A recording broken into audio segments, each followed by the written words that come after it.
first, live, local. Good Day Oregon starts now on Fox 12 Oregon. Now at 9, a deadly accident here on Northeast. Another deadly weekend in the Portland metro area. This on the heels of a new report that takes a closer look at gun violence in the city. Good morning. Welcome to the 9 o'clock hour of Good Day Oregon. I'm Kimberly Moss. And I'm Stephanie Domerot. Thanks for joining us. Tony's standing by. He'll give us a look at our roads in just a minute. First, let's begin with Jeff and a look at our forecast as we head into this new work week. You know, it was kind of a cool weekend for July standards. Temperatures only rose into the 70s, and that was partially because of the cloudy skies. But I think today is going to be warmer, and tomorrow will be definitely warmer. Let's take you outside now to a pretty nice view here from wine country in our Stoller family estate camera. You can see that patchy marine layer out there. In some cases, it's a bit cloudier, but that'll clear out quickly today. And temperatures are now rising through the 50s and 60s. So I think at this point, you can pretty much tear off the jackets, get ready for a warm afternoon under sunny skies. Highs will reach the low 80s. Tony? Hey, thanks, Chef. Yeah, back to 5 southbound here. This bus that was stalled and blocking the right-hand lane actually now moving, and it's in the right-hand emergency lane, following behind them there. So not sure how much farther they're going to get than right there, but they have reopened that right lane. Still, though, you want to be extra careful heading that direction, and it has created a bit of a backup in Delta Park. So our travel time now from SR 500 in Vancouver to the Fremont Bridge is a 15-minute trip. Stephanie and Kim, back to you. Tony, thank you. Happening right now, the trial for the leader of the far-right group Patriot Prayer is getting underway. Court proceedings for Joey Gibson and his 2 co-defendants are scheduled to begin at any moment now at the Multnomah County Courthouse. The case stems from May Day riots 3 years ago. People were protesting for workers' rights when prosecutors say members of Patriot Prayer clashed with demonstrators, leading to a brawl. 6 members of the group were indicted in the riots. 3 of them pleaded guilty. New this morning, 1 person is dead after a crash on Marine Drive in Northeast Portland. It's created a big traffic tie-up there. Fox 12's Marilyn Deutsch headed to the scene to learn more. The crash happened on Northeast Marine Drive at 112th. Now, for much of the morning, though, Northeast Marine Drive between 122nd and 33rd has been closed while the major crash team finishes its investigations. Officers called here about 5:30 this morning. When they got here, they found 1 car had rolled down an embankment after hitting a parked vehicle. Fortunately, no one was in that parked vehicle at the time, but the driver who hit that parked vehicle rolled down the embankment in his car and died at the scene. In Northeast Portland, Marilyn Deutsch, Good Day Oregon. I think COVID has brought out a lot of unhappiness and fear in people, and maybe we're seeing a little bit more of this here in Portland too.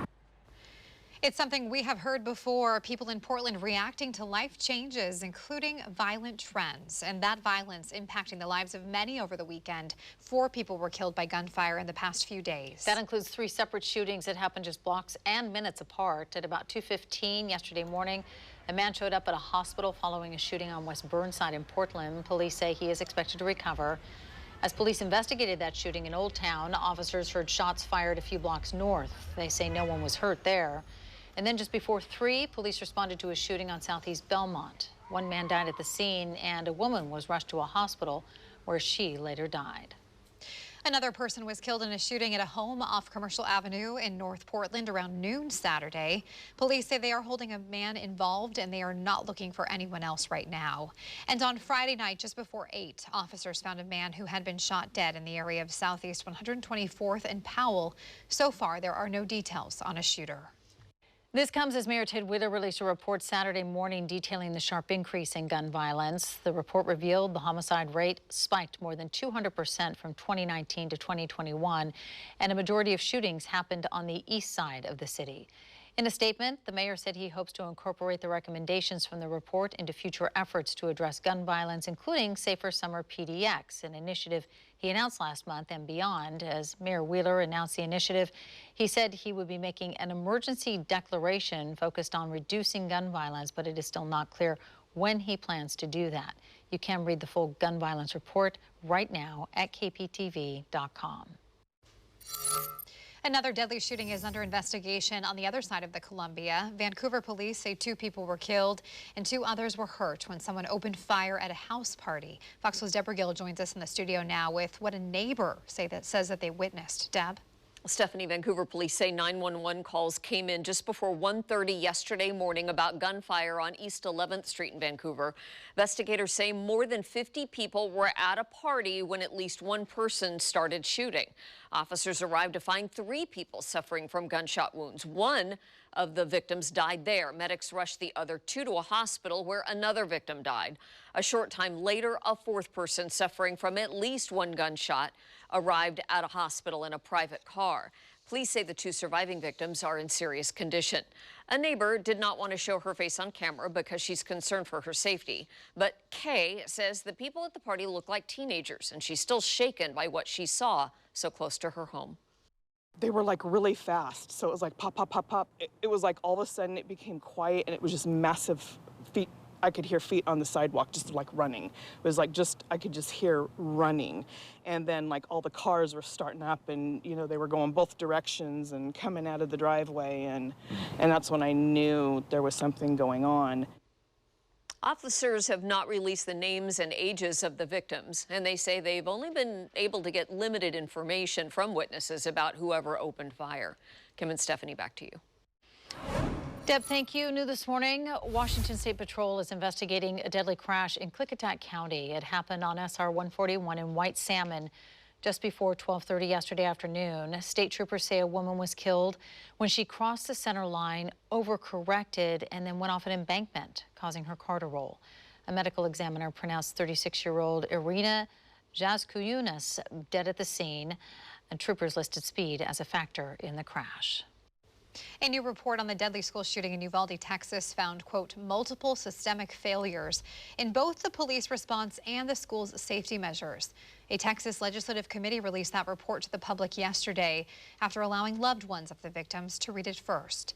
It found a total of 376 police officers from local, state, and federal agencies responded to the shooting on May 24th at Robb Elementary that left 19 children and 2 teachers dead.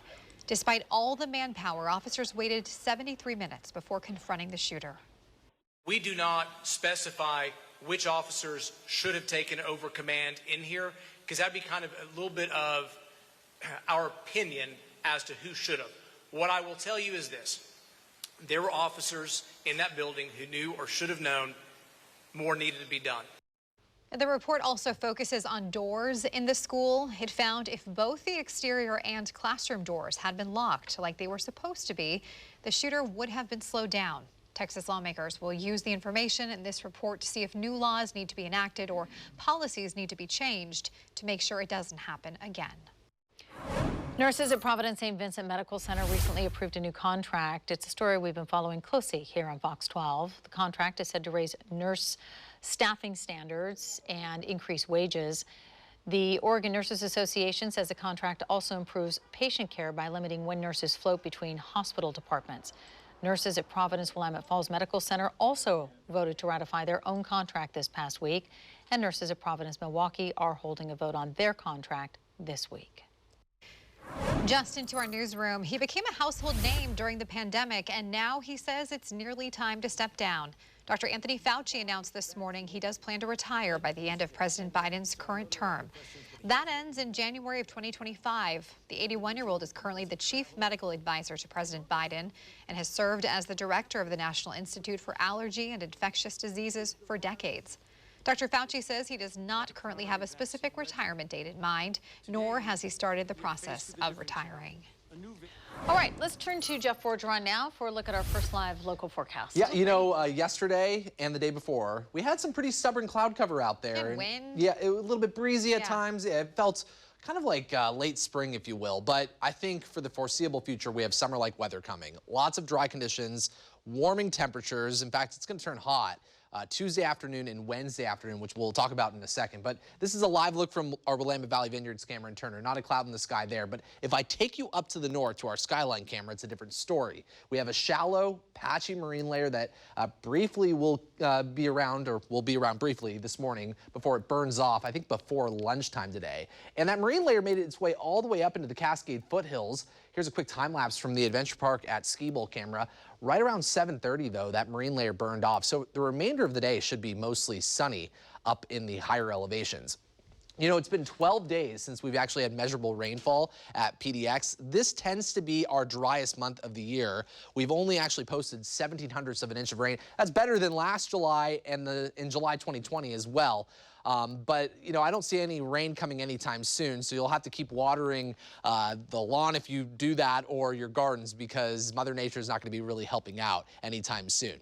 Let's talk about what's going to be happening over the next couple of days. This weak upper level low brought us the temperatures in the 70s this weekend and a lot of cloud cover. High pressure is going to nudge its way in out of the southwest, so we're going to be hot Tuesday and Wednesday before this disturbance right here surges in. That's going to cool us down back into the 80s, which is much more normal for this time of year once we wrap up the week and we head into the weekend.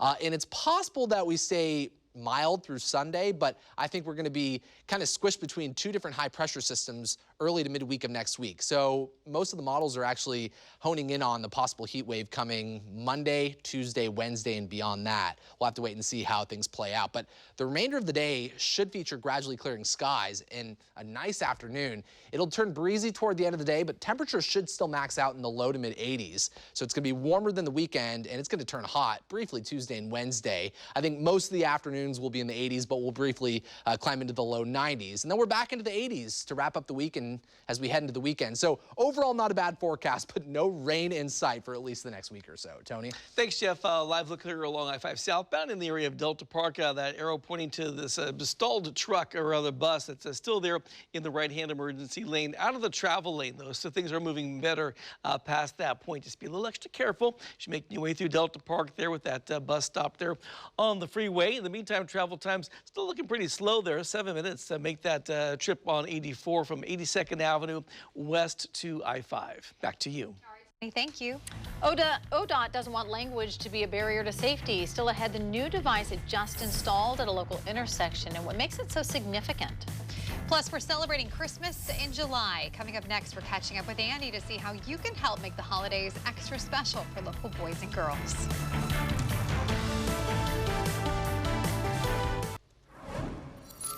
Well, it is Christmas in July. Today only, we invite you to stop by the Fred Meyer store and Beaverton Town Square to donate toys for local children as part of the Fox 12 Toy Drive. While Santa and his elves are hard at work at the North Pole this morning, Andy is in Beaverton with more on the event. Andy, good morning. You've been so busy this morning. What are you up to now? Well, I have Ty and Jamie with me right now, and they're with the Winterhawks. Do you guys play hockey?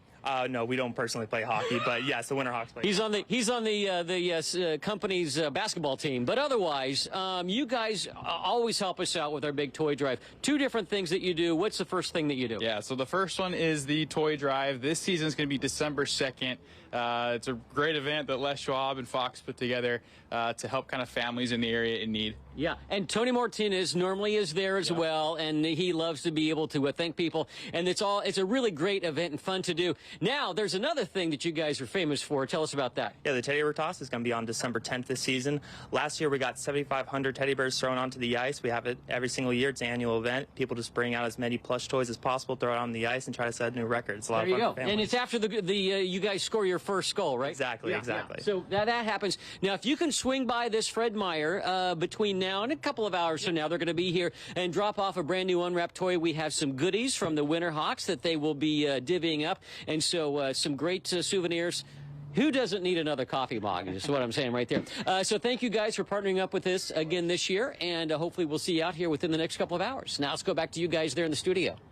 All right, Andy, thank you. Happening today, local families in need have an opportunity to get a free bike. Get free bikes for kids, and Providence are teaming up with the nonprofit Share Hope USA to distribute to the more than 1,000 donated bikes they've refurbished to local kids in need. Now, the event is happening from 1:30 to 3 this afternoon in Gladstone at the Neighborhood Health Center on the Gladstone High School campus. We have a recall alert for you this morning. A sports helmet endorsed by skateboarding legend Tony Hawk is being recalled for safety defects. Sacar Dimensions has recalled the Tony Hawk Silver Metallic Multi-Purpose Helmets. The Consumer Product Safety Commission says the helmets could fail to protect your head in a crash. The helmets are sold exclusively at Walmart. If you purchase one, you are urged to stop using it immediately and contact the company for a refund. And don't forget your helmet if you plan to take on this year's Naked Bike Ride. You won't need much else if you're willing to take part. This year's ride is happening on July 30th at Peninsula Park, and the ride puts a spotlight on the vulnerability of cyclists and also protests against the dependence of fossil fuels. According to Travel Portland, Portland's Naked Ride is the world's largest, but this year organizers are asking that if you don't live in the area, they're asking you not to come because of COVID cases. All right, let's turn back to Jeff now. Boy, summer's here. Yes. We're going to feel some really warm temperatures this week. This is a live picture with clouds out there right now? It is, yeah. I get a little confused because he likes to bring us time lapse, so I just wanted to be sure what I was saying. Glad that you brought that up. Yeah. I think the clouds, though, are going to be burning off maybe before we finished Good Day Oregon. It's a nice way to start the day, though. Just a little bit cooler, you know, keeps a little cloud. Well, and the fact that we're going to be in the 80s this afternoon, this gives us an opportunity to cool down our homes if we want to without using the AC. I think that's going to be the kind of day that we'll experience today. It's not going to be hot out there this afternoon, but briefly we will climb into the low to mid 80s before we drop back down into the 70s and 60s this evening. And right now it's 62 at PDX. It's really comfortable out there. Most of our Western Valley locations are in the 60s, still hanging on to the upper 50s along parts of the coast. And we have different cloud conditions or sky conditions depending on where you're located. If you look in Lincoln City right now from the Chinook Winds beach cam, it's completely cloudy out there. But if you go just south of that to Newport, we have completely blue skies. So this is what most of the coastline is going to experience today. Once we hit about lunchtime, most of you are going to see sunshine, and it's going to turn out to be a really nice day, albeit a breezy one, especially toward the end of the day. Could get wind gusts up to 25 miles per hour, but highs will end up between the mid 60s to the low 70s. Our western valleys are seeing patchy morning clouds, especially up to the north, but that marine layer is already starting to burn off. You'll end up seeing a sunny afternoon with temperatures in the low to mid 80s, a warmer afternoon than the past 2 afternoons. The gorge will end up in the mid to upper 80s. It's going to be kind of a hot day out toward the Dalles with a west wind at 5 to 15 miles per hour. Mount Hood is looking at tons of sunshine after some brief morning cloud cover a little while ago. Temperatures will top out between the 60s and 70s depending on what elevation you find yourself at. In central and eastern Oregon, it's going to be sunny all day long. Pretty warm out there with temperatures topping out in the 80s pretty much across the board. 7-day forecast, though, shows some hot days coming tomorrow and Wednesday with highs in the low 90s. We'll still have some cool overnights. Once we get into Thursday and Friday, though, those clouds are going to come back during the morning hours. We'll still see afternoon sunshine and warm conditions, low to mid 80s through Sunday. But we've been talking about this, Tony. It's possible the 90s could return early next week. We'll send it over to you. Yeah, here they come. Thanks, Jeff. Pretty busy right now in a couple of spots. If you're heading out onto 217, of course, that's slow both directions through the work zone near Shoals Ferry Road. But look at I-5 northbound there from just before Terwilliger all the way down the hill over the Markham Bridge and on towards the central east side. It's running very slowly there this morning. I've checked for any kind of problem out there. Didn't see anything blocking. But again, this is that traffic coming out of the curves on 5 northbound past Macadam Avenue, approaching the Markham Bridge much slower than usual. So I'll double check and see if something isn't creating an issue there on the other side of the river there, northbound on I-5, let's say near the area of the Morrison Bridge. Otherwise, inbound freeways are getting a little bit better, I-5 being the exception there. Currently a 10-minute trip on Highway 43 from Lake Oswego to Portland. Kim, back to you. Thank you, Tony. ODOT and the city of Cornelius just unveiled new crosswalk beacons that use 2 languages to let people know when it's safe to cross. Take a listen to this. Yellow lights are flashing. Luces intermitentes. The new beacons are at the corner of North 12th and Adair Street. Officials say Cornelius is a multicultural community, so having the audio in Spanish is really an important layer of safety, especially for the Latino community. Don Hamilton with ODOT says similar beacons are already making a big difference in other parts of the metro area. This is for people who are riding their bikes. It's for people who are walking, certainly. When motorists see these amber beacons, they know it's time to slow down. There's people waiting to cross the street. ODOT says the city of Cornelius funded the installation of the beacon as part of a larger plan to make the city more accessible to underrepresented communities. It's part of the city's civic plan to label places of destination bilingual whenever possible.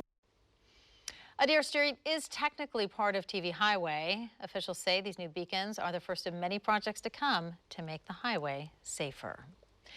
If you are in need of some inspiration this morning, we want to introduce you to an 8-year-old. See why she gave up her playtime to pick up a badge.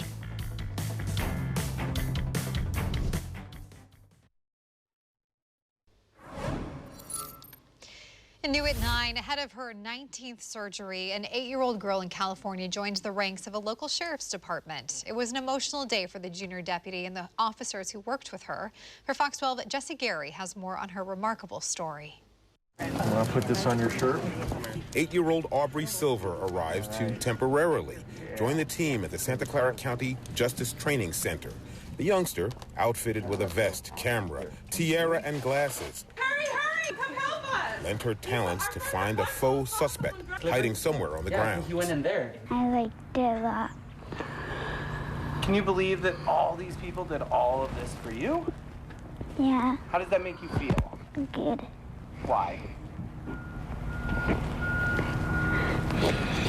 Because I'm glad people care about me.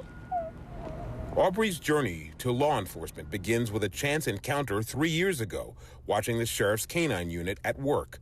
Her mother, Catherine Silva. We came into today thinking it was just a part of a training exercise, and here we are in tears.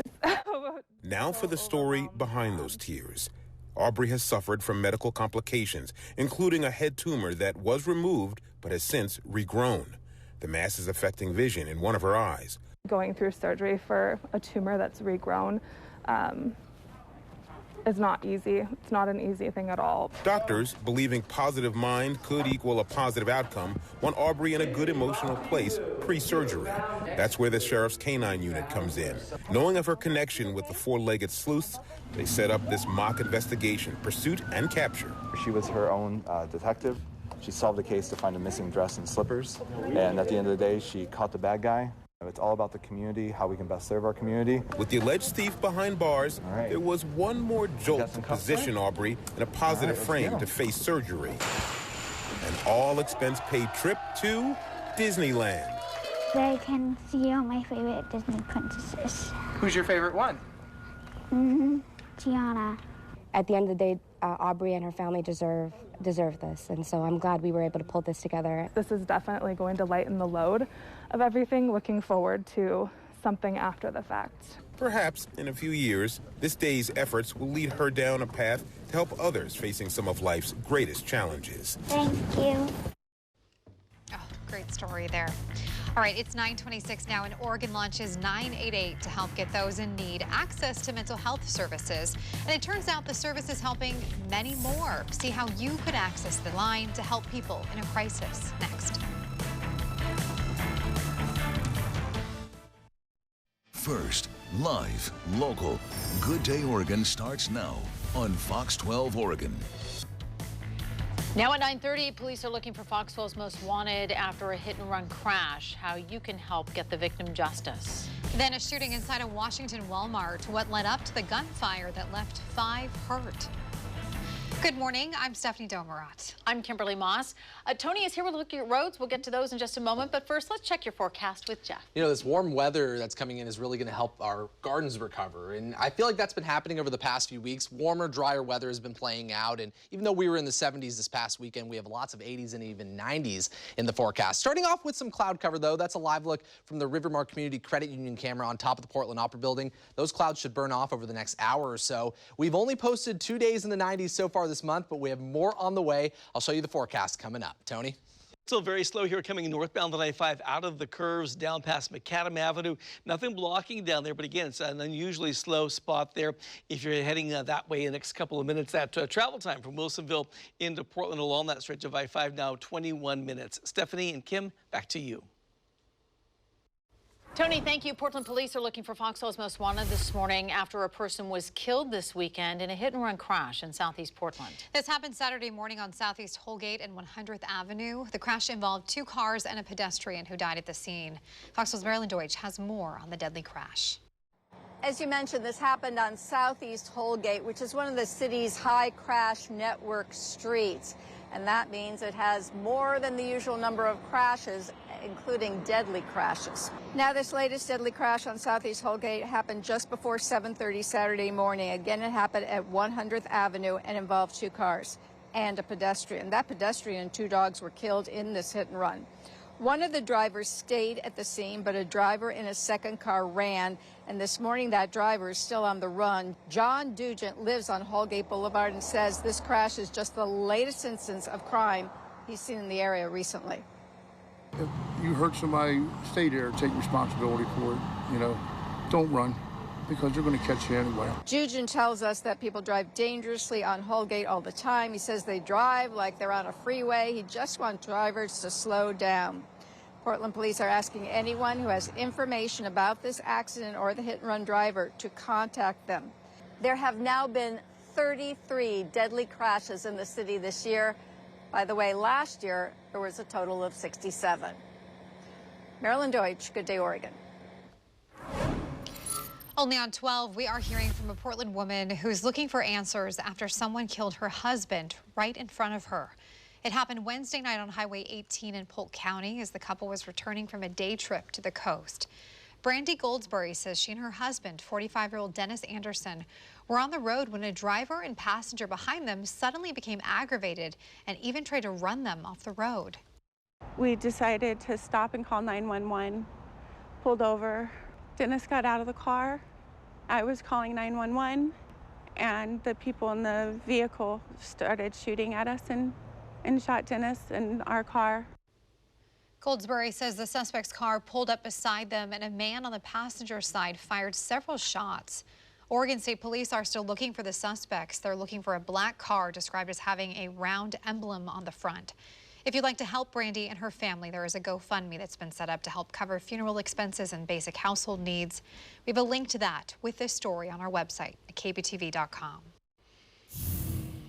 Police in Indianapolis say gunmen killed at least 3 people and hurt 2 others in a shooting at a shopping mall. Investigators say a man with a rifle opened fire in the mall's food court yesterday evening. Witnesses say they heard at least 20 gunshots. Investigators say a 22-year-old man who was legally carrying a gun shot and killed the gunman. More information is expected to be released later today, and we will bring you that information on the air and online at kptv.com. New at 9, a shooting at a Washington State Walmart left 5 people hurt. This happened last night in Mount Vernon. That's about an hour's drive north of Seattle. Police say a fight between 2 groups of men inside the store ended in gunfire. Among those hurt were a 72-year-old customer, a 24-year-old worker, and 3 teenagers. The investigation is ongoing. Oregonians now have a quicker, easier way to access mental health services during a crisis. You can call or text 988 to be connected to a local call center and a mental health professional. Lines for Life has been working on launching 988 for years, and their CEO says you can also call the number if you're worried about someone else, whether it's a loved one or a stranger. And when in-person intervention is needed, they can dispatch one of their mobile crisis teams. Hearing from more what we call third-party callers, people calling about somebody else they're concerned about in the community. Once you get to us, you'll find somebody who's highly trained to be supportive, to get into the mud with you, to understand what your challenges are, and help you to find a way for hope and to find a way forward. Lines for Life has added 70 people to their team, and they expect nearly 80,000 calls in the next year. Millions of sports fans around the world have their eyes on Eugene, where the World Athletics Championships are underway. This is the biggest global showcase for track and field outside of the Olympics. Joe Bathiathil is here now to show us how some Oregon athletes fared over the weekend. Good morning. Morning, guys. Yeah, it was a mix of triumph, pain, and some controversy for a trio of Oregon athletes. First, let's start with the good news. Last night, shot putter and 2-time Olympic gold medalist Ryan Krauser earned his first World Championship title. Krauser, who attended San Barlow High School in Gresham, won with a throw right here of 75.26 feet. Americans also came in second and third for a clean sweep of that event. Meanwhile, former Duck and Central Catholic High School alum Galen Rupp was the top American finisher in yesterday's marathon, the men's marathon. The 36-year-old 2-time Olympic medalist from Portland completed that 26.2-mile course in just over 2 hours and 9 minutes. He has been suffering from some injuries, and at one point Rupp did have to stop running, apparently to stretch his back out. Still, he had a very supportive hometown crowd cheering him along the route. Rupp finished 4 minutes behind the overall winner, Tamarat Tola of Ethiopia. And finally, some controversy surrounding former Oregon Duck Devin Allen. His hopes for a world title were dashed before he even had a chance to compete. Allen, who now plays for the Philadelphia Eagles, was disqualified in the 110-meter hurdles because of a false start. Officials say he reacted 0.001 seconds faster than allowed before the starting gun. He had been favored to win that event. Instead, American Grant Holloway took home the title. Some other notes, for the first time in 30 years, the American men took first, second, and third place in the 100 meters. Fred Curley won with a time of 9.86 seconds, and second and third both clocked in at 9.88, or 2/100ths of a second. Kim and Stephanie, back to you. All right, Joe, thank you. After a rough year, the Portland Trail Blazers are the NBA Las Vegas Summer League champions. This is the second time the team has taken the title in just 4 years. The young Blazers took down the New York Knicks in last night's title game 85-77. That means a trophy is coming back to Rip City with the team. And this year, the NBA even handed out championship rings for the first time. Trendon Watford was named the championship game MVP. I'm just proud of all these guys, man. We came since June, I think June 5th, and we was ready to work ever since. So I'm just proud of these guys, and it just shows, a testimony to all the coaching staff and everybody. The Blazers did all of this without the services of the 7th overall draft pick this year, Shaedon Sharpe, who was hurt during his first game in Las Vegas. Team doctors are now reevaluating his condition. The Blazers' first preseason game is set for October 3rd in Seattle against the Los Angeles Clippers. All right, Fox News meteorologist Jeff Fordron joining us now with a look at our first live local forecast. And yeah, it felt like things were kind of changing yesterday. I always know when it's kind of that wind, right? It means things are shifting a bit. Yeah, there was a weather system moving right through. It's starting to exit the region now, but that did help to kick up the onshore flow, and that helped to bring the clouds in this morning as well.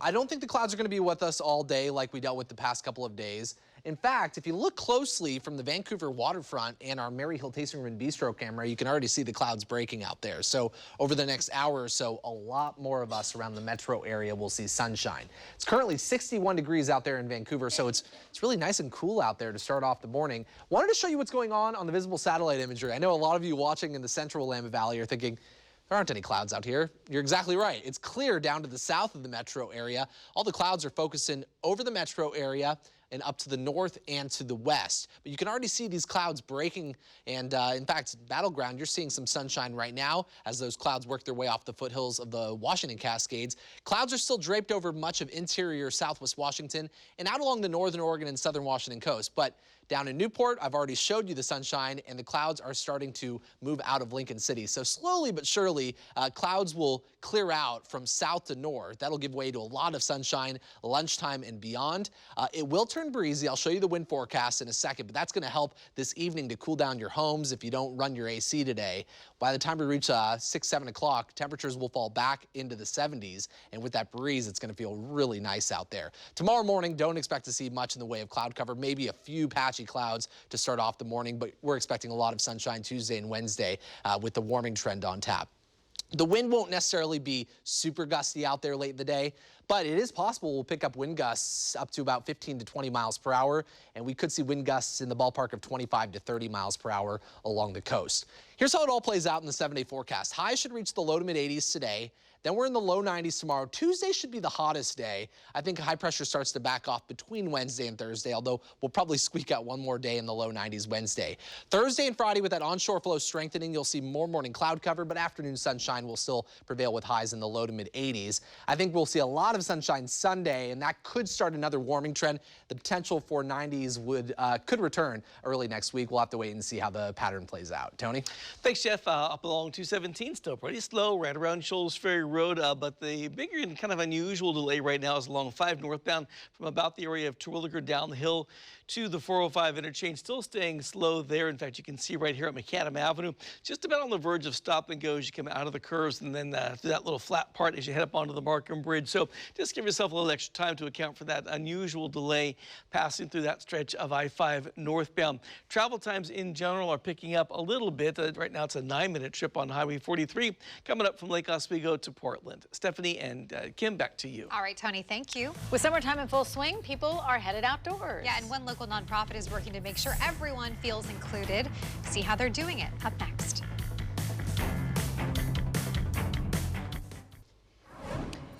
You know, we're a long way from the holidays, but today we want to encourage you to get in the Christmas spirit. Here at Fox 12, we are holding our annual Christmas in July toy drive, and for one day only, you can stop by the Fred Meyer store at Beaverton Town Square to donate new unwrapped toys for local kids. Andy joins us now live from the store with more on. Yep, we are right outside here, the Fred Meyer off of 217 in Beaverton. We've received some toys right down there. We've received some toys right over there. We've had a handful of folks come in, very generous. We appreciate that. And they tell me, if you walk inside here, oh, do you have a toy? Yep. Oh, look. I'm gonna donate. And he's donating a toy like that. This was not set up, I promise, just by accident. What's your name? Pat Person. Thank you very much, Pat. Appreciate that. And it's a good watchdog. It is a good watchdog. Back of my chair. Well, good. I thought I'd donate. Thank you. I appreciate that. Let's walk through. We have, you can go into the Fred Meyer right in here, and they have the brand new unwrapped toys as well. And if you don't have one, you can just come in and get one and buy it and put it right there inside the bag. And while you're here, if you get here within the next couple of hours, this tall drink of water will be here. And you are with the Portland Winterhawks. What kind of stuff do you guys have to give away for folks to drop off some toys? We got a bunch of free mugs. We got a bunch of banners and posters as well. Just a lot of bunch of fun stuff to pick up. All right, so we appreciate that. Yes.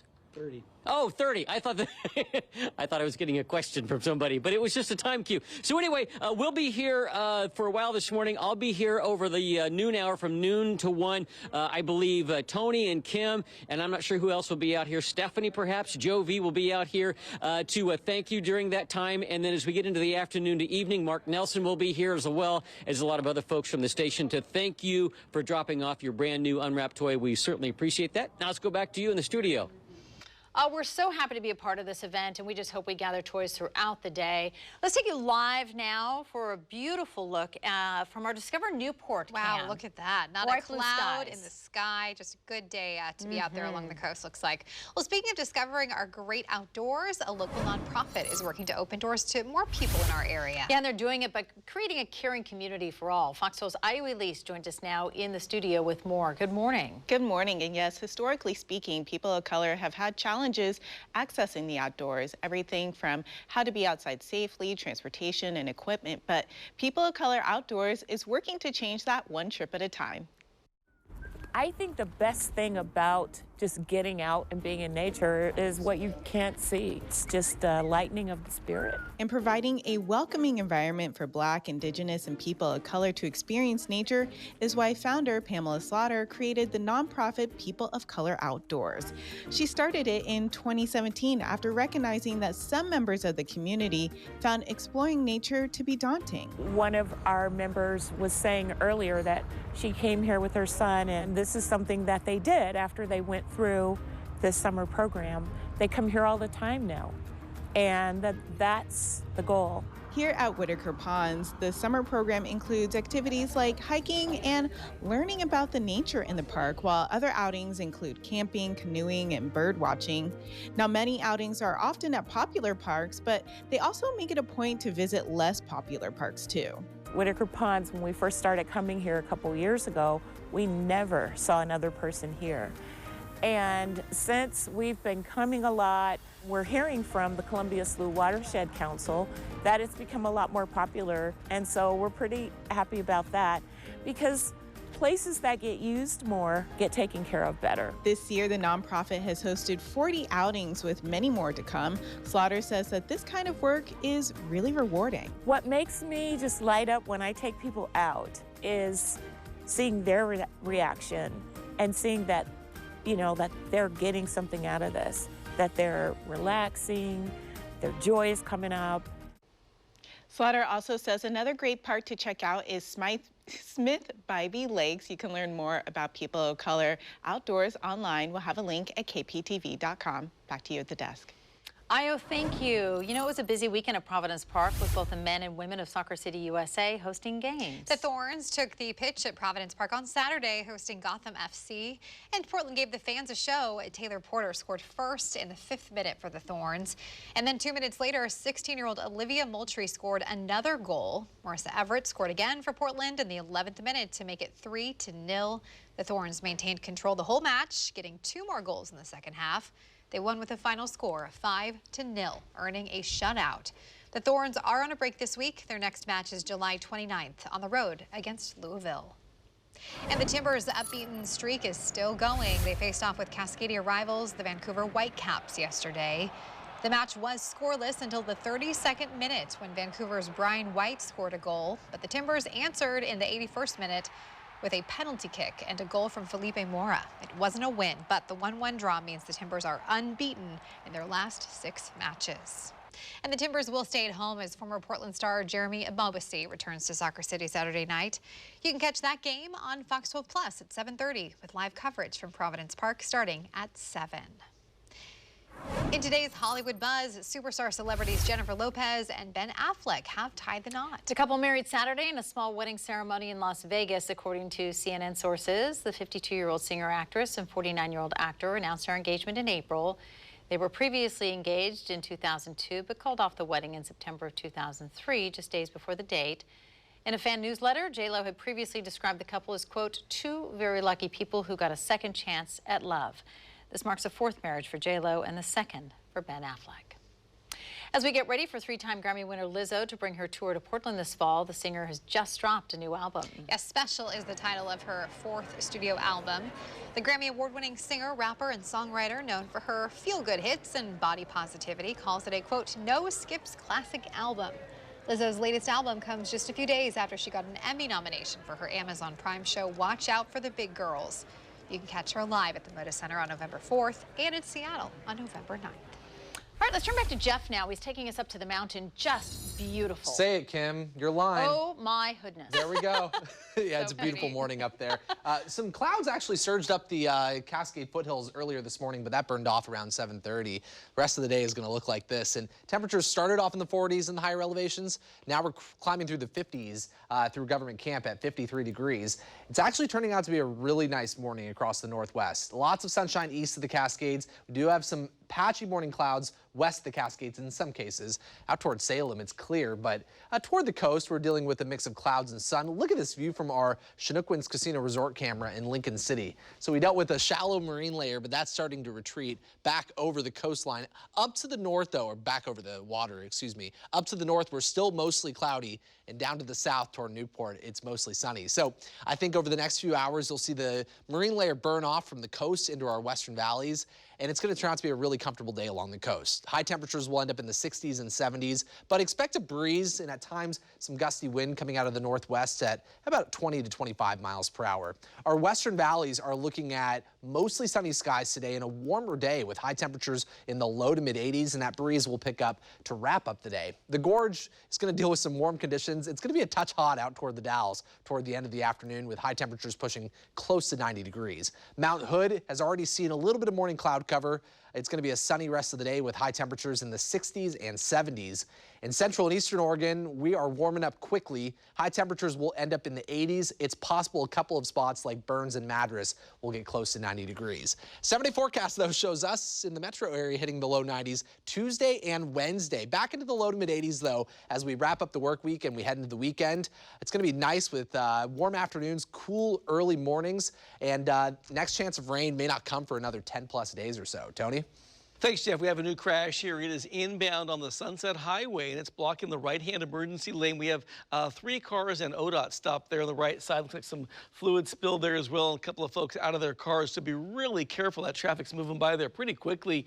And again, that's on the Sunset Highway coming inbound just past that Jefferson off-ramp, so it's creating a backup that goes back into Sylvan. In fact, it's actually extended the travel time now on the Sunset Highway from Beaverton to Portland up to 16 minutes. We'll have more coming up on Good Day Oregon.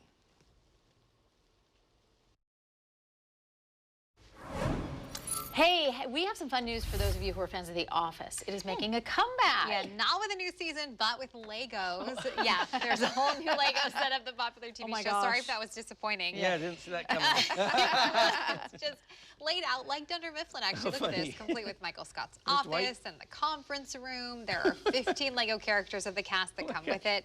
You'll also notice cool details from different episodes. And you can pre-order the set on Lego's website, and the site says it will ship in October. Now, in case you missed the series, The Office is a mockumentary-style show about a paper supply company in Scranton, Pennsylvania, and just a loved beloved Kind of show. higher than the usual Lego demographic. Yes. I know. I was thinking my husband might like this. He's gonna like Legos. Pretty fun. All right, Jeff, take it away. All right, we've got some warm, if not hot days ahead, so let's take a look at that 7-day forecast. Highs will be in the low to mid 80s today. Clouds are already breaking. We'll be in the low 90s for a couple of afternoons, and then we're back into the 80s for the rest of the week. Not a bad summertime forecast, Tony. Yeah, still have a problem here on the Sunset coming inbound. Earlier crash there. Everything's in the right-hand emergency lane, but it's creating a little bit of a backup up towards Sylvan and has extended that travel time from Beaverton to Portland now up to a 15-minute trip. There you go. All right, Tony, thank you. Hey, you're going to be here for the noon today, will. and Tony and I and Joe are headed out to meet up at Fred Meyer at Beaverton Town Square. We hope to see you there. Bye-bye. Jeff's going to take a nap. Yes.